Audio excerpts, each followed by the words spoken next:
Today we're here at the Broadford Motorcycle Circuit. It's a free event, being the new 2018 RM-Z450 and the RM-Z250. On a day like today, we give the riders around about 10 minutes, which is roughly about 4 or 5 laps of this circuit here.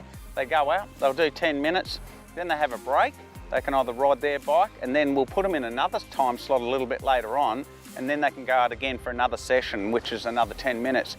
And we'll keep an eye on their settings, and then we can play around with suspension, sag. We can actually change some fuel maps and actually get the bike dialed in for them, and they'll actually notice the difference and enjoy the bike. And that's what it's about. Actually, these bikes will respond to changes, and we want to give them the VIP treatment.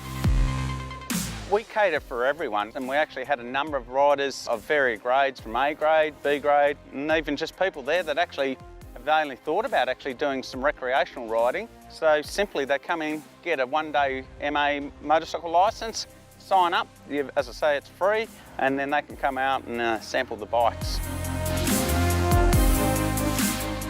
In 2018, we were actually planning to do more of these ride days. They've been a great deal of fun, and all of our dealers, they're really behind it, and we're aiming to do a lot of more Sunday sessions around Australia. We're aiming to look to do these in April next year, when it cools down a little bit, and also before the racing season starts. Simply keep an eye on our Facebook, or also, if not, make sure you subscribe to Suzuki E-News. Please stay in touch with the dealers. Come along, there's some gifts and prizes, and there's some actual great deals on the day as well. So, you know, we want to reward those customers and have an all-out fun day.